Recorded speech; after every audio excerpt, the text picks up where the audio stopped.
Hi Capricorn, kumusta po kayong lahat? Okay, so hayan Capricorn, maraming salamat po sa walang sawang pagsubaybay sa ating pong mga reading, and kung ikaw ay bago pa lang sa ating channel, mag-subscribe na po kayo. Then, i-click mo na rin yung ating notification bell para lagi kang updated sa ating mga bagong upload, okay? So Capricorn, sa mga interested naman sa ating private reading, ay nasa description box below lang po yung link.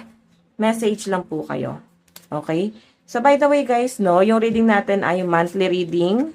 Titignan natin guys, ano ba yung possible na ganap sa inyo ngayong April 2026 pagdating sa career, sa finances mo, and sa love life mo. Okay? Doon muna tayo guys sa inyong, sa career mo and sa iyong kaperahan. Capricorn, Sun, Moon, Rising, and Venus sign. Nautal. Capricorn, Sun, Moon, Rising, and Venus sign. Capricorn, Sun, Moon, Rising, and Venus sign. Capricorn. Okay. Pagdating sa career ni Capricorn, sa career po ni Capricorn, the true. Nako. So, alam nyo guys, itong si the true sa Sakura ba? Parang nagtatago or secret, no? Parang, siguro sekreto lang, hindi ka masyadong broad pagdating sa kung anong ginagawa mo, or sa kung ano yung mga plano mo. Mas nakikita kita na someone na, ka lang, private ka, no? Ngayong April. Tahimik, tahimik gumalaw. Ganon kita nakikita dito, Capricorn. Okay? May mga diskarte ka dito eh. May mga side hustle ka. Kumbaga, kung ano yung pinapakita mo ngayon is parang, lang siya guys, ito lang yung front mo, pero iba pa yung side hustle mo talaga. Okay? Kumbaga, iilan lang yung mga taong nakakalam kung ano yung mga plano mo. Or pwede ikaw nga lang talaga at yung family mo eh. Kung ano man itong diskarte mo, hindi naman to guys illegal, grabe. Hindi naman ganun yung nasasagap ko. Siguro talagang mas pinipili mong maging privado mo na talaga sa lahat ng aspeto at bagay. Okay? So, tingnan pa natin. Capricorn, Sun, Moon, Rising, and Venus sign. Capricorn, Sun, Moon, Rising, and Venus sign. So, masyadong malaki yung card. Pasensya na. Okay, so the light. Capricorn, parang ito kasi naaral mo pa lang to or aaralin mo pa lang to. Kumbaga, pwede may nagbibigay sa inyo guys ng idea dito sa bagay na to na parang, pwede to. Pwede mo tong i-grab, pwede mo tong simulan. Okay? Siguro may nagiging mentor ka dito or may nag-guide talaga sa'yo dito sa bagay na to, guys. Kasi the light to eh. And isa pa guys, no, yung pinapakita sa akin dito, parang tinuturo na talaga sa'yo ni universe na ito na yung right path para sa'yo eh. Hindi ka na para magdalawang isip pa, hindi na para pagdudahan mo pa to, pagdudahan mo pa yung kakayahan mo. Kasi ito na talaga yung right path mo, Capricorn. Tignan pa natin. Capricorn, Sun, Moon, Rising, and Venus sign. Additional message. Capricorn.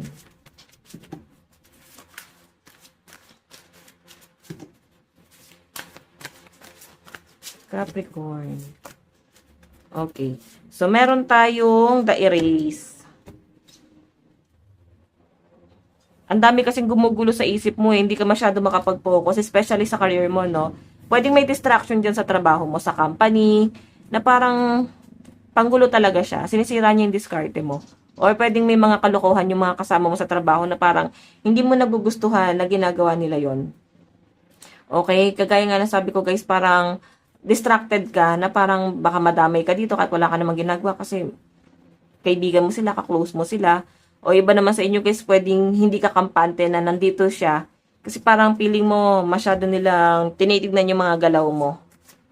Ayan yung nasasagap ko dyan guys. Okay? So by the way, tignan pa natin. Capricorn, Sun, Moon, Rising, and Venus sign. Okay, parang mas gusto talaga ng mga Capricorn ngayong April, no?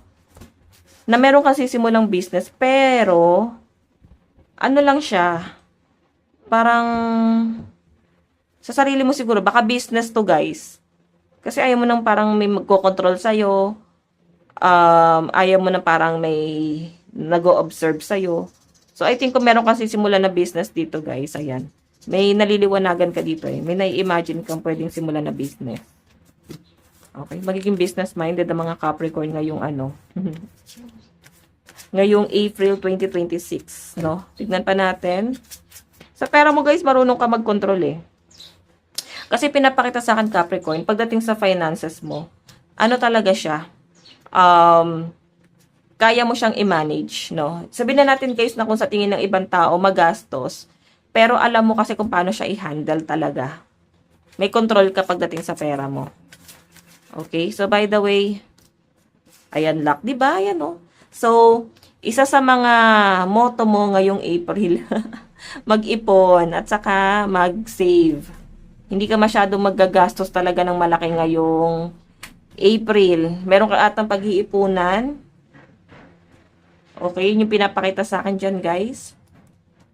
Etong pag-iipunan mo na to, parang gagamitin mo siya sa future or basta meron kang ano, basta meron ka paggagamitan nito. Ipon to eh. So, pwedeng marirealize mo siya ngayong April. O, diba? The Wood. Ang ganda nito, oh. Si The Wood. Kumbaga parang may mga taong nakasupport sa'yo na sige, ipurso mo lang yung bagay na yan. Natutuwa ako kasi walang judgment sa'yo. Kasi tahimik lang ang mga Capricorn. And na sobrang workaholic nito, sa as in, parang ito pa lang ata yung zodiac sign na nakilala kong sobrang workaholic. Okay? Kung may mga Capricorn na parang makikita nyo parang tamad, wala namang ginagawa, parang di naman workaholic. Minsan kasi guys, pag feeling nila walang nangyayari or hindi nagpa-progress yung mga plano nila, talagang manlalata sila. Kasi ano sila eh, para silang organized eh, nag-overthink sila na bakit hindi sumasang-ayon. So, ibig sabihin talagang ino-overthink nila bakit hindi sumasang-ayon sa kanila yung mga plano nila or bakit parang, kumbaga nagkakaroon sila guys ng disappointment. So, natin guys i-judge, no? May mga ganon yung mga Capricorn. Okay? So, tignan pa natin Capricorn, Sun, Moon, Rising, and Venus sign. Pagdating sa yung career, meron tayong the watery. Medyo pagod ka. Makakapil ka guys ng sobrang pagod. Talagang ano relax ka lang guys no pagdating sa trabaho kasi as in ano eh, as in workaholic, ang dami mong inaasikaso, ang dami mong iniisip. Kumbaga, ngayong March pa lang guys, ano eh, parang chill-chill ka muna, pero pagpasok talaga ng April, yung pinapakita sa akin dito, Capricorn, todo bigay ka na. Todong, parang sobra-sobrang mag-e-effort ka na dito. As in, mag-e-effort ka na dyan sa bagay na yan. Tignan pa natin. Meron tayong the silent. Ayan o. Tahimik ka lang talaga, no? Ayaw mo na masyadong may nakakaalam. Siguro para iwas, evil eye na rin talaga, no? Para hindi makontra yung mga plano mo. So, nakakatuwa naman to. Laban lang, oh. Hindi mo lang alam kung paano. Pero sa totoo lang, guys, eto kasing the return na to, parang lagi ka na lang binabalik sa umpisa.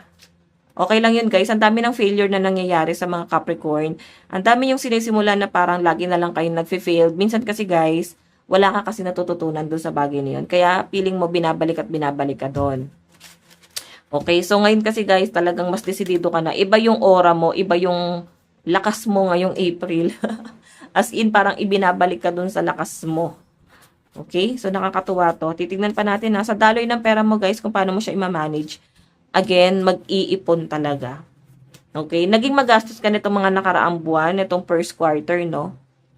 Sobrang magastos, pero manage naman. Kumbaga, alam mo naman kung paano mo i-manage yung pera mo. So, by the way, doon naman tayo, guys, pagdating sa love life mo. Okay, okay. So, by the way, guys, sa mga nagtatanong pala sa mga walang trabaho, ngayong April, ang pinapakita kasi sa akin dito, guys, meron ka ng sisimulan. So, I think itutuloy-tuloy mo na yung pag-a-apply. Then, pwedeng meron kang ma-achieve na bagay na, as in, hindi mo may imagine sa sarili mo na ma-achieve mo yung bagay na yon. Okay, so, parang magiging achiever ka ngayong April, eh. Okay, doon naman tayo sa love life mo, Capricorn. Okay, sa love life ng mga Capricorn. Love life po ni Capricorn. Capricorn, Sun, Moon, Rising, and Venus sign. Love life ni Capricorn. Oops. The Illusion. Naku, ang hirap nito. Kasi parang, sa totoo lang, nandun ka sa point na parang gusto mong ilaban yung partner mo na parang ayaw mo. Parang gusto mo na parang wag na lang. Okay?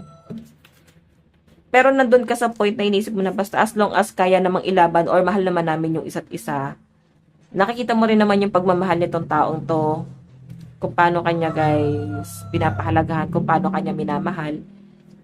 Nakikita ko dito yung yung sincerity nitong taong to. Okay? Pero again, illusion lang talaga siya guys. So baka nababalot ka sa isang illusion, hindi ka aware. Okay? Capricorn, nasa third party ka ba? Or nasa bawal na pag-ibig ka? Kung hindi third party, pwedeng bawal na pag-ibig. No? Masyadong komplikado.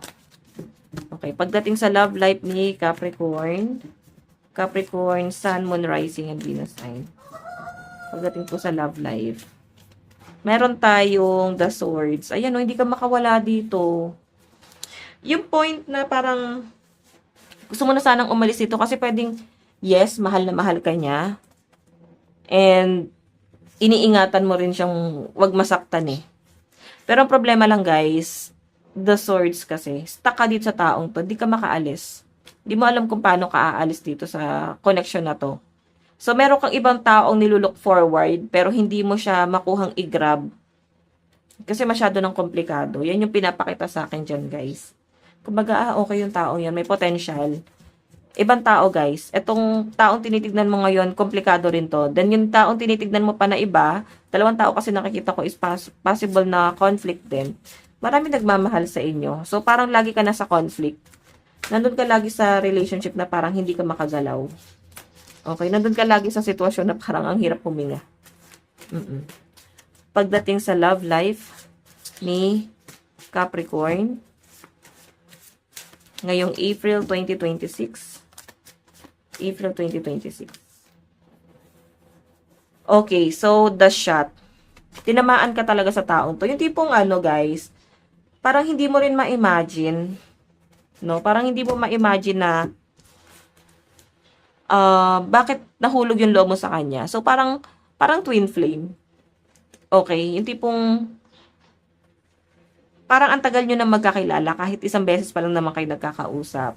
Parang ang lalim na agad ng ugnayan yung dalawa. Yun po yung pinapakita sa akin dyan. Ang lalim na agad ng connection nyo. Parang yung pinapakita sa akin dito, sobrang nahulog yung loob mo sa kanya at ganun din yung taong yun. Okay? Nahulog yung loob mo sa kanya or siya yung someone na parang inaano mo parang okay sana doon. Yun nga lang, pwede may pagpaparaya na nangyayari dito. Okay? May pagpaparaya. Stuck ka kasi sa ibang tao So, ikaw, hindi mo ma-pursue yung iba kasi nga stuck ka dito. So, parang may pagpaparayang gagawin sa yung taong yun. So, medyo mahirap to guys, sa totoo lang. Okay, tignan pa natin. Additional message. So, ang hirap guys ng love life ng mga Capricorn. Para masyadong komplikado. Ito kasi, stuck ka hindi ka makagalaw, hindi ka pwedeng umalis, hindi ka pwedeng mamili. Nakikita ko yung mga Capricorn dito na hindi ka naman parang nag-overthink. So, parang go with the flow na lang din. Kumbaga, nababalot ka sa isang illusion talaga. So, kontento ka ba na nababalot ka sa illusion, Capricorn? Kung pwede ka naman daw na mag-bloom, pwede ka naman magmahal ng iba, pwede mo naman piliin yung taong mahal mo talaga. Diba? Bakit hinahayaan mo yung sarili mo na malagay sa komplikado? Okay? So, siguro yung ibang Capricorn dito parang may kahati. Or may pinagsiselosan ba kayo? Okay? Tingnan natin. Capricorn, Sun, Moon, Rising, and Venus. Capricorn.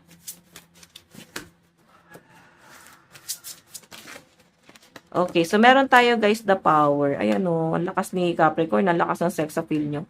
Pili ko swerte mga Capricorn pagdating sa love life nila. Madami nag-a-admire talaga sa inyo. Yun nga lang, hindi ka makapamili Kasi nga stuck ka sa isa Meron ditong someone na nagko-control sa'yo.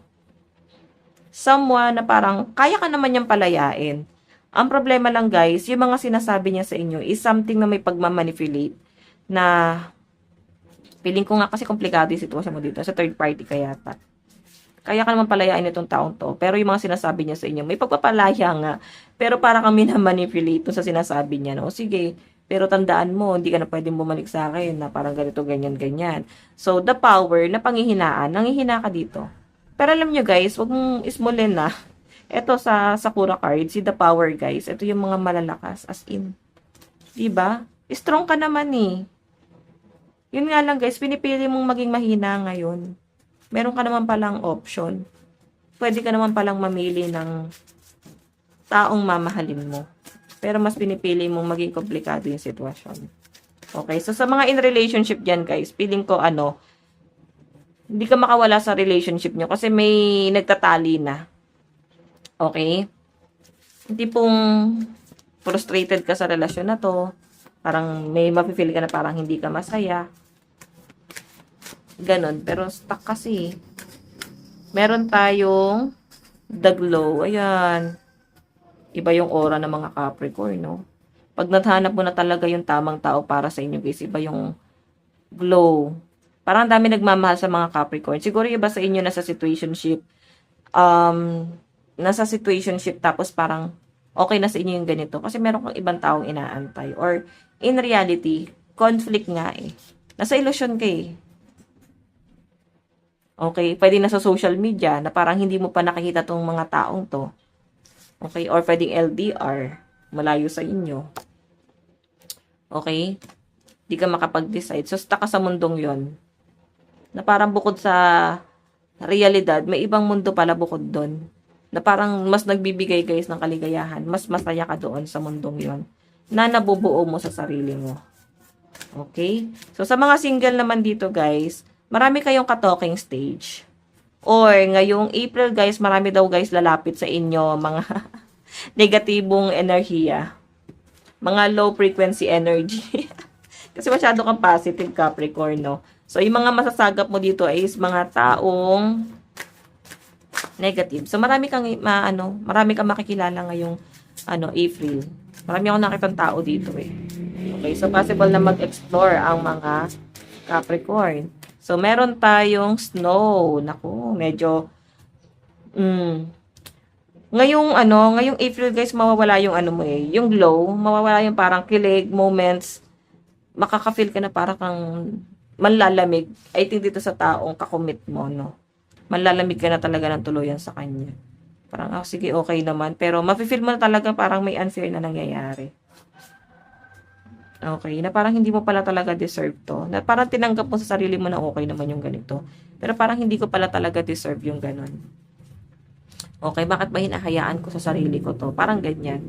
So, kausapin mo yung sarili mo ha. Baka may mali kang ginagawang desisyon sa sarili mo. Okay? Pero malinaw naman yung pinapakita sa akin eh. Possible na mapapalaya mo yung sarili mo. Ka lang, i-isolate mo lang yung sarili mo. So, by the way, bigyan kita ng advice. Pagdating sa love life mo, Capricorn, advice pagdating sa love life ni Capricorn. Meron tayong heart. You begin to feel your heartbeat faster than when you are close. In reality, guys, talagang ikaw, sa mga single mom, single dad dito, guys, yung talagang totoong taong mahal mo is yung person mo talaga. Na parang kung babalik yun or kung makikipag-ayos, is aayusin nyo talaga. Or kung magkasama pa rin kayo, yun nga lang guys, is pwedeng civil na lang kayo. Parang kung willing siya makipag-ayos, ayusin nyo eh. Kasi tignan mo, inisip mo dito guys, yung yung nagko-connect sa inyo, which is yung mga anak.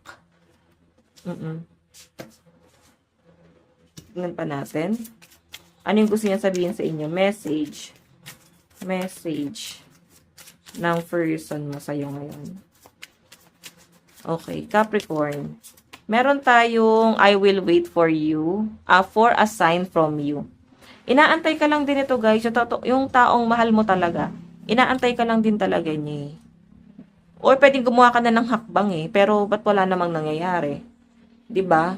So, I think pero siyang ibang inaantay sa inyo. I-improve mo yung sarili mo, mag-matured ka, or meron kang baguhin sa lifestyle mo. Baka may dinedemand sa inyo, Capricorn, na o baguhin mo na to para mag-work na tayong dalawa, di ba? So, yan.